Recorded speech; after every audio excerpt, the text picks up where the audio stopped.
Quick to follow up on the misadventures of an immigrant and a biker comes The Ballad of Gay Tony, the third and final act in the Grand Theft Auto 4 saga. It adds to the series' diverse palette of themes with a touch of glitz and glam, wrapped up with a host of new additions, new features, and a new cast of morally depraved souls. Expectations are high for this last installment, but just how good is it? In a word, simply fabulous. Who the fuck is it? It's me, though. Oh, whatever. Come up.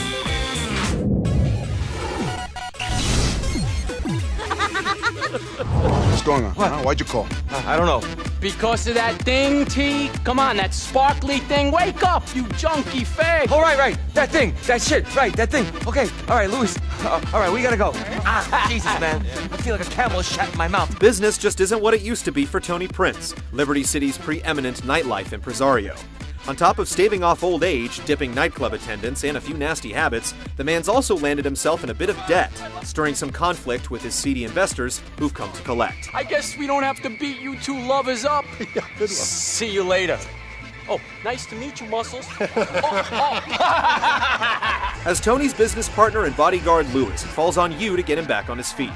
This, of course, entails handling a few questionable odd jobs for Tony's creditors, but somebody's gotta do all the dirty work. What's my name, baby? What's my name? Oh, yeah.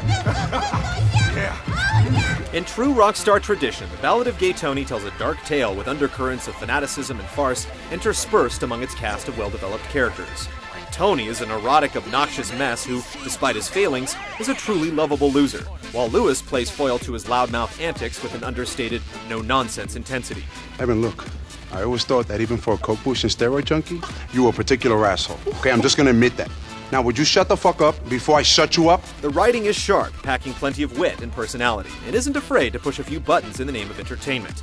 The bond that exists between Lewis and Tony is genuine, and for all the trouble you'll run into, you'll definitely want to see his plight all the way to the end. What about me? You guys can't just leave me here. Yeah, good point. Now, fuck off, Evan.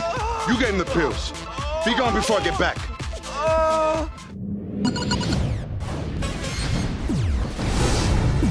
Good evening, my friend. How are you? See, it's me. Yes, you okay? So I'm good. Yes. Okay. Ladies, hide your titties. The Ballad of Gay Tony builds on the familiar framework established by prior iterations in the series. Like Lost in the Damned, the entire span of Liberty City is unlocked from the get-go, and once the formal introductions into the game's new nightlife aspect are through, you'll find yourself thrown into the city's sandbox for some open-world shakedowns. No more cooperation, my friends. It's hostile takeover time. Hand it over. In order to rebuild Tony's crumbling empire, you'll have to take on a number of jobs from various contacts. You'll run across some familiar situations like setting up car bombs and running some product, and you'll encounter some scenarios that take advantage of new and returning features, like the parachute from San Andreas. It's here that the game does a good job of making things feel fresh. You'll approach the same mission type in different ways, like with a new weapon, or from a completely different perspective, as with some of the Pulp Fiction-esque flashback encounters with Nico and Johnny. Oh, rest of you motherfuckers wanna die? Do something stupid, okay? The Ballad of Gay Tony makes use of the Lost in the Damned's mid-mission checkpoint system, which is great in some of the more difficult missions later on down the road. After each successful mission, you'll receive a detailed analysis of your performance, which ties into the game's online connectivity to the Rockstar Social Club. Completing the game as a whole will allow you to revisit prior missions at your leisure, adding a good deal of replayability for those determined to be the best street hustler this side of Alderney. If you're looking to unwind, Lewis can engage in his nightlife duties with a few side activities in Tony's clubs. You can ferret out trouble, participate in drinking games, or hit on the local wildlife out on the dance floor. Outside of the club, you can also take up some new hobbies like golfing, cage fighting, and base jumping. Most of them amount to little more than entertaining mini-games, but are fun nonetheless. Multiplayer features a remix of past modes and small-scale arenas for a more deathmatch-oriented experience. New kill streak bonuses add to the mayhem, and races are now faster than ever with NOS thrown into the equation. With no new modes, this isn't very different from what GTA 4 set out to do, but factor in all the new weapons, vehicles, and gadgets, and online in Gay Tony is a much more diversified experience. The Ballad of Gay Tony clocks in at a healthy 10+ hours, comparable to many full-price retail games. From a design standpoint, the game's additions aren't quite as intriguing as the Lost in the Dam's gang-based spin on gameplay, but all the smaller details add up to an experience that meaningfully improves on the GTA formula. Fuck you! Man, this town is full of degenerates.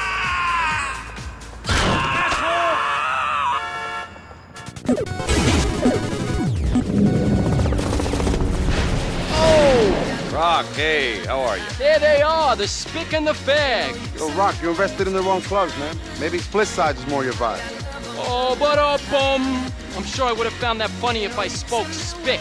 Lewis may not have been in the Serbian military or part of a gang of hardened bikers, but the guy is more than able to tackle the mean streets of Liberty City.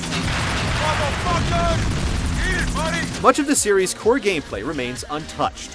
The Ballad of Gay Tony brings more content than it does innovation. Hey, man. Hey, nigga. What's up? What's up? So glad you could make it, man. Seriously. Fucking A.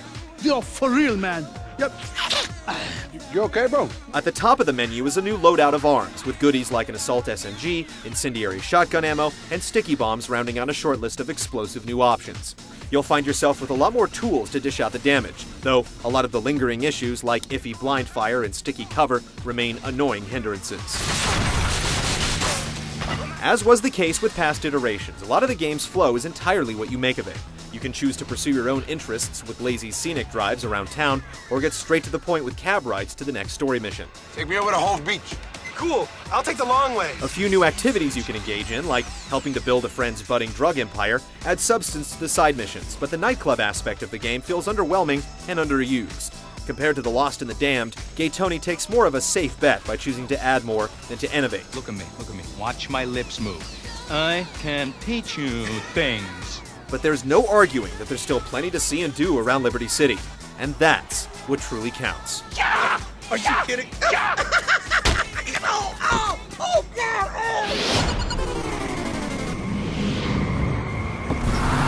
Oh, I love this song. You know this song? Oh, yeah. Hey, rap money. Hey, you don't dance? Now with dudes, bro. As with Lost in the Damned before it, the Ballad of Gay Tony operates on the same graphics engine that Rockstar built for GTA 4.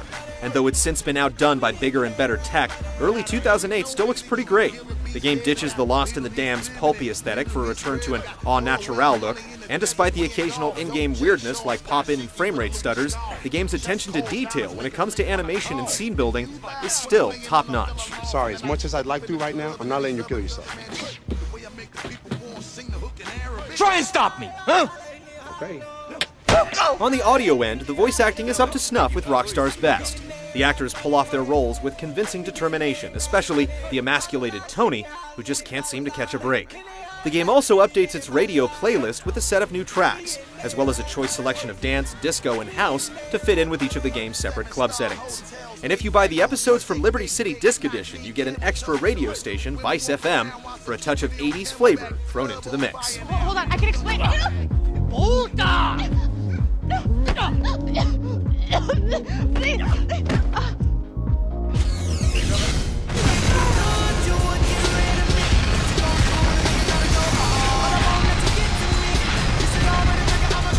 It doesn't so much reinvent Liberty City as it does reskin it, but for a truly enjoyable way to end the GTA 4 party right, the Ballad of Gay Tony fires on all cylinders. It's got plenty of bang for the buck, handily one-upping most full-price retail games. It's a bit of a shame to see the DLC bonanza ending so soon, but the game's driving pace, multiplayer additions, and replayability amount to nothing short of a fulfilling experience. Dun dun dun dun dun dun dun dun dun dun dun dun. It's kosher. See ya. Wouldn't want to be ya, fag.